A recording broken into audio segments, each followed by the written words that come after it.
ಯಾಕಪ್ಪ ಕೆಲವರಿಗೆ ಈ ಸಣ್ಣ ಪುಟ್ಟ ಹರಟೆ ಮಾತುಗಳು ಅಂದ್ರೆ ಇಷ್ಟೊಂದು ಕಿರಿಕಿರಿ? ಕೆಲವರಿಗಿದೋ ಸುಮ್ಮನೆ ಬೋರ್ ಹೊಡೆಸಿದ್ರೆ, ಇನ್ನು ಕೆಲವರಿಗೆ ಇದೊಂದು ರೀತಿ ಚಿತ್ರಹಿಂಸೆ ಇದ್ದ ಹಾಗೆ. ಯಾಕೆ ಹೀಗೆ? ಬನ್ನಿ, ಇದರ ಹಿಂದಿರೋ ಸೈಕಾಲಜಿ ಏನು ಅಂತ ಇವತ್ತು ಸ್ವಲ್ಪ ಆಳವಾಗಿ ನೋಡೋಣ. ಒಂದು ಕ್ಷಣ ಯೋಚನೆ ಮಾಡಿ, ನೀವು ಲಿಫ್ಟ್ನಲ್ಲಿದ್ದೀರಾ, ಯಾರೋ ಒಳಗ್ ಬಂದು ಹೀಗೆ ಕೇಳ್ಬಿಡ್ತಾರೆ. ಆ ಕ್ಷಣಕ್ಕೆ ಆ ಲಿಫ್ಟ್ನಿಂದ ಹೊರಗೆ ಹಾರ್ಬಿಟ್ರೆ ಸಾಕು ಅಂತ ಅನ್ಸ್ಬಿಡುತ್ತೆ ಅಲ್ವಾ? ಅಥವಾ ಒಂದು ಪಾರ್ಟಿಲಿ ಯಾರೋ ಬಂದು ಹವಾಮಾನದ ಬಗ್ಗೆ ಮಾತು ಶುರು ಮಾಡಿದಾಗ ನಮ್ಮ ಆತ್ಮ ದೇಹ ಬಿಟ್ಟು ಹೊರಗೋದಾಗೆ ಫೀಲ್ ಆಗುತ್ತೆ.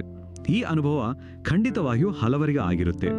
ಹಾಗಿದ್ರೆ ಇಲ್ಲಿರೋ ಮುಖ್ಯ ಪ್ರಶ್ನೆ ಇಷ್ಟೇ: ಒಂದೇ ತರದ ಮಾತುಕತೆ ಕೆಲವರಿಗೆ ಯಾಕೆ ಇಷ್ಟೊಂದು ಸುಲಭವಾಗಿರುತ್ತೆ? ಅದೇ ಮಾತುಕತೆ ಇನ್ನು ಕೆಲವರಿಗೆ ಯಾಕೆ ಜೀವ ಹಿಂಡಿದ ಹಾಗೆ ಆಗುತ್ತೆ? ಇದರ ಹಿಂದಿರೋ ಕಾರಣ ಇದೆಯಲ್ಲ, ಅದು ಮಾನವ ಮನಸ್ಸಿನ ಬಗ್ಗೆ ನಾವು ಅಂದ್ಕೊಂಡಿದ್ದಕ್ಕಿಂತ ಹೆಚ್ಚಿನದನ್ನು ನಮಗೆ ಹೇರುತ್ತೆ. ಸರಿ, ಹಾಗಿದ್ರೆ ಬನ್ನಿ ಇದರೊಳಗೆ ಏನಿದೆ ಅಂತ ಒಮ್ಮೆ ಇಣುಕಿ ನೋಡೋಣ. ಜನ ಯಾಕೆ ಸಣ್ಣ ಮಾತುಕತೆನ ದ್ವೇಷಿಸ್ತಾರೆ ಅನ್ನೋದಕ್ಕೆ ಒಂದೇ ಒಂದು ಕಾರಣ ಇಲ್ಲ. ಬದಲಿಗೆ ಇದರ ಹಿಂದೆ ಬೇರೆ ಬೇರೆ ತರದ ಮಾನಸಿಕ ಪ್ರೊಫೈಲ್ಗಳಿವೆ. ಇದನ್ನ ನಾವು ಸರಳವಾಗಿ 3 ಗುಂಪುಗಳಾಗಿ ವಿಂಗಡಿಸಬಹುದು. ಮೊದಲನೇ ಗುಂಪಿನ ಜನರಿಗೆ ಇದು ಅವರ ಮೆದುಳಿನ ಕೆಮಿಸ್ಟ್ರಿ ವಿಷಯ. ಅಂದ್ರೆ ಇವರಲ್ಲಿ ಅರಿವಿನ ಅವಶ್ಯಕತೆ ಅಥವಾ ನೀಡ್ ಫಾರ್ ಕಾಗ್ನಿಷನ್ ಅಂತಾರಲ್ಲ, ಅದು ತುಂಬಾ ಹೆಚ್ಚಾಗಿರುತ್ತೆ. ಸಿಂಪಲ್ ಆಗಿ ಹೇಳೋದಾದ್ರೆ, ಇವರ ಮೆದುಳಿಗೆ ಯಾವಾಗ್ಲೂ ಏನಾದರೂ ಚಾಲೆಂಜಿಂಗ್ ಬೇಕು, ಏನಾದರೂ ಆಳವಾಗಿ ಯೋಚನೆ ಮಾಡೋಗ್ಬೇಕು. ಈ ಗುಂಪಿನ ಜನರಿಗೆ ವೀಕೆಂಡ್ ಹೇಗಿತ್ತು ಅನ್ನೋ ಪ್ರಶ್ನೆ ಅಂದ್ರೆ ಊಟಕ್ಕೆ ಕೂತಾಗ ಖಾಲಿ ತಟ್ಟೆ ಕೊಟ್ಟ ಹಾಗೆ. ಅದರಲ್ಲಿ ಮೆದುಳಿಗೆ ಯಾವುದೇ ಆಹಾರ ಸಿಗೋದಿಲ್ಲ. ರಿಸರ್ಚ್ ಪ್ರಕಾರ ಈ ತರಹದ ಮಾತುಗಳಿಂದ ಇವರ ಮೆದುಳಲ್ಲಿ ಖುಷಿ ಕೊಡುವ ಡೋಪಮೀನ್ ರಿಲೀಸ್ ಆಗೋದೇ ಇಲ್ಲ. ಅದೇ ನೀವು ಅವರನ್ನ ತತ್ವಶಾಸ್ತ್ರದ ಬಗ್ಗೆ ಅಥವಾ ಯಾವುದಾದ್ರೂ ಗಹನವಾದ ವಿಷಯದ ಬಗ್ಗೆ ಮಾತಾಡಕ್ ಬಿಟ್ರೆ ಸಾಕು, ಅವರ ಮೆದುಳು ಲೈಟ್ ಹಾಕಿದ ಹಾಗೆ ಚುರುಕಾಗುತ್ತೆ. ಇವರು ಸಮಾಜ ವಿರೋಧಿಗಳಲ್ಲ, ಕೇವಲ ಸತ್ವ ಇಲ್ಲದ ಮಾತುಗಳ ಅಲರ್ಜಿ ಅಷ್ಟೇ. ಈಗ ಎರಡನೇ ಗುಂಪಿನ ಕಥೆನೇ ಬೇರೆ. ಇವರಿಗೆ ಸಣ್ಣ ಮಾತುಕತೆ ಅಂದ್ರೆ ಆಳವಿಲ್ಲದ್ದು ಅಂತಲ್ಲ, ಬದಲಾಗಿ ಅದೊಂದು ಭಯಂಕರ ದಣಿಸುವ ಪ್ರದರ್ಶನ. ಒಂದು ರೀತಿ ನಾಟಕದಲ್ಲಿ ನಟಿಸಿದ ಹಾಗೆ. ಆ ನಟನೆಯೇ ಅವರನ್ನ ಸುಸ್ತು ಮಾಡಿಬಿಡುತ್ತೆ. ಮನೋವಿಜ್ಞಾನದಲ್ಲಿ ಇದಕ್ಕೆ ಒಂದು ಒಳ್ಳೆ ಹೆಸರಿದೆ, ಕಾಗ್ನಿಟಿವ್ ಲೋಡ್ ಅಂತ. ಅಂದ್ರೆ ಮೆದುಳಿನ ಮೇಲೆ ಬೀಳೋ ವಿಪರೀತ ಒತ್ತಡ. ಬೇರೆಯವರು ಸುಲಭವಾಗಿ ಮಾತಾಡ್ತಾ ಇದ್ರೆ ಇವರ ಮೆದುಳು ಮಾತ್ರ ಒಂದು ಚೆಸ್ ಆಟ ಆಡ್ತಾ ಇರುತ್ತೆ. ಪ್ರತಿಯೊಂದು ಪದ, ಪ್ರತಿಯೊಂದು ಹಾವಭಾವ ಎಲ್ಲವನ್ನೂ ವಿಶ್ಲೇಷಣೆ ಮಾಡ್ತಾ ಇರುತ್ತೆ. ಅವರ ತಲೆಯೊಳಗೆ ಒಂದು ಯುದ್ಧವೇ ನಡೀತಾ ಇರುತ್ತೆ. ನಾನ್ ಜಾಸ್ತಿ ನಗ್ತಿದ್ದೀನಾ? ಅಯ್ಯೋ, ಏನೋ ತಪ್ಪಿಡ್ಬಿಟ್ಟೆನಾ? ನನ್ನ ಉತ್ತರ ಅವರಿಗೆ ಸರಿ ಅನ್ನಿಸ್ತಾ ಇದೆಯಾ? ಈಗ ನಾನು ಪ್ರಶ್ನೆ ಕೇಳಬೇಕಾ? ಹೀಗೆ ಯೋಚನೆ ಮಾಡೋದ್ರಲ್ಲೇ ಅವರು ಮಾತುಕತೆಯ ಭಾಗವೇ ಆಗಿರೋದಿಲ್ಲ. ಕೊನೆಗೆ ಅವರ ಮೆದುಳು ಈ ಸಣ್ಣ ಮಾತುಕತೆ ಅನ್ನೋದನ್ನ ಒಂದು ದೊಡ್ಡ ಸ್ಟ್ರೆಸ್ ಅಂತ ಭಾವಿಸಿ ಅದರಿಂದ ದೂರ ಓಡಿಯೋಗುತ್ತೆ. ಇನ್ನು 3ನೇ ಗುಂಪಿದೆಯಲ್ಲ, ಇದು ಇನ್ನೂ ಇಂಟ್ರೆಸ್ಟಿಂಗ್. ಸಣ್ಣ ಪುಟ್ಟ ಮಾತುಗಳು ತಮ್ಮನ್ನೇ ತಾವು ಮೋಸ ಮಾಡ್ಕೊಂಡ ಹಾಗೆ ಅಂತ ಇವರು ಭಾವಿಸ್ತಾರೆ. ಇದೊಂದು ರೀತಿ ಬಲೆ ಅಂತ ಅವ್ರಿಗೆ ಗೊತ್ತಿರುತ್ತೆ. ನೋಡಿ, ಯಾರಾದ್ರೂ ಹೇಗಿದ್ದೀರಾ ಅಂದ್ರೆ ಒಳಗಡೆ ಎಷ್ಟೇ ನೋವಿದ್ರೂ ಆರಾಮಾಗಿದ್ದೀನಿ ಅಂತ ಒಂದು ಸಣ್ಣ ಸುಳ್ಳು ಹೇಳ್ಬಿಡ್ತೀವಿ ಅಲ್ವಾ? ಇಂಥ ಸಾಮಾಜಿಕ ಸೂತ್ರಗಳು ನಮ್ಮನ್ನ ಮೇಲ್ಮಟ್ಟದಲ್ಲೇ ಹಿಡಿದಿಟ್ಕೊಳುತ್ತೆ.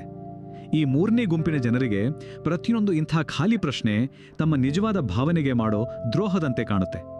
ಇವರಿಗೆ ಸಣ್ಣ ಮಾತುಕತೆ ಅನ್ನೋದು ಒಂದು ಪಂಜರ, ಅದು ನಿಜವಾದ ಸಂಪರ್ಕಕ್ಕೆ ಅಡ್ಡಗೋಡೆಯಾಗುತ್ತೆ. ಆದರೆ ಒಂದು ನಿಮಿಷ, ಈ 3 ತೀರಾ ವಿಭಿನ್ನವಾಗಿರೋ ಗುಂಪುಗಳಿಗೂ ಒಂದು ಕಾಮನ್ ಪಾಯಿಂಟ್ ಇದೆ. ತುಂಬಾ ಆಶ್ಚರ್ಯಕರವಾದ ಒಂದು ಗುಣ. ಏನ್ ಗೊತ್ತಾ ಅದು? ಹೌದು, ನಂಬೋಕೆ ಕಷ್ಟ ಆದ್ರೂ ಇದು ನಿಜ.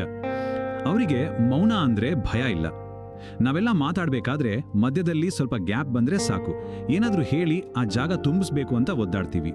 ಆದ್ರೆ ಈ ಜನರಿಗೆ ಮೌನ ಅಂದ್ರೆ ಆರಾಮ. ಯಾಕಂದ್ರೆ ಅವ್ರಿಗೆ ಮೌನ ಅಂದ್ರೆ ಮಾತುಕತೆ ಸೋತ್ ಹೋಯ್ತು ಅಂತ ಅಲ್ಲ, ಬದಲಾಗಿ ನಾನಿಲ್ಲಿ ಸುಮ್ಮನೆ ನಟಿಸೋ ಅವಶ್ಯಕತೆ ಇಲ್ಲ, ಸುಮ್ಮನೆ ಹೀಗೆ ಇರೋದೇ ಸಾಕು ಅನ್ನೋ ಒಂದು ಪ್ರಾಮಾಣಿಕ ಸ್ಥಿತಿ ಅದು. ಇದು ನಿಜಕ್ಕೂ ಒಂದು ಅಪರೂಪದ ಗುಣ ಅಲ್ವಾ? ಸರಿ, ಈಗ ಒಂದು ದೊಡ್ಡ ತಪ್ಪು ಕಲ್ಪನೆ ಬಗ್ಗೆ ಮಾತಾಡೋಣ. ಈ ಸಣ್ಣ ಮಾತು ಇಷ್ಟಪಡದೇ ಇರೋರ್ನ ನೋಡಿದ್ರೆ ಸಾಕು ಜನ, ಅಬ್ಬಾ ಇವರಿಗೆ ಬಡ್ಡ ಅಹಂಕಾರ, ತಾವೇ ದೊಡ್ಡ ಬುದ್ಧಿವಂತರು ಅಂತ ಅನ್ಕೊಂಡಿದ್ದಾರೆ ಅಂತ ಮಾತಾಡ್ಕೊಳ್ತಾರೆ. ಆದರೆ ನಿಜವಾಗ್ಲೂ ಅದೇನಾ ಕಥೆ? ಹೆಚ್ಚಿನ ಸಂದರ್ಭಗಳಲ್ಲಿ ಇದು ಅಹಂಕಾರದ ವಿಷಯ ಅಲ್ಲವೇ ಅಲ್ಲ, ಬದಲಾಗಿ ಇದು ಅದರ ತದ್ವಿರುದ್ಧ, ಅಂದ್ರೆ ದುರ್ಬಲತೆ. ಯಾಕಂದ್ರೆ ಸಣ್ಣ ಪುಟ್ಟ ಮಾತುಗಳು ಸೇಫ್, ರಿಸ್ಕ್ ಇರೋದಿಲ್ಲ.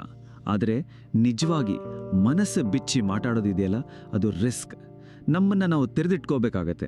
ಬೇರೆಯವರು ನಮ್ಮನ್ನ ತಪ್ಪು ತಿಳ್ಕೊಳ್ಬೋದು ಅನ್ನೋ ಭಯ ಇರುತ್ತೆ. ಹಾಗಾಗಿ ಯಾರಾದರೂ ಸಣ್ಣ ಮಾತುಗಳನ್ನು ಬಿಟ್ಟು ನೇರವಾಗಿ ಆಳವಾದ ವಿಷಯಕ್ಕೆ ಬಂದರೆ ಅವರು ತಮ್ಮನ್ನ ಶ್ರೇಷ್ಠ ಅಂತ ತೋರಿಸ್ಕೊಳ್ತಾ ಇಲ್ಲ, ಬದಲಿಗೆ ಧೈರ್ಯ ಮಾಡ್ತಿದ್ದಾರೆ ಅಂತ ಅರ್ಥ. ಹಾಗಿದ್ರೆ ಈ ಥರ ಇರೋದ್ರಿಂದ ಅವರ ಸೋಷಿಯಲ್ ಲೈಫ್ ಮೇಲೆ ಏನ್ ಪರಿಣಾಮ ಬೀಳುತ್ತೆ, ಅವರ ಫ್ರೆಂಡ್ಶಿಪ್ಸ್ ಹೇಗಿರುತ್ತೆ, ಬನ್ನಿ ನೋಡೋಣ. ಸಂಶೋಧನೆಯ ಪ್ರಕಾರ ಈ ವ್ಯಕ್ತಿಗಳಿಗೆ ಸ್ನೇಹಿತರ ಸಂಖ್ಯೆ ಕಮ್ಮಿ ಇರ್ಬೋದು, ಒಂದೋ ಎರಡೋ ಇರ್ಬೋದು.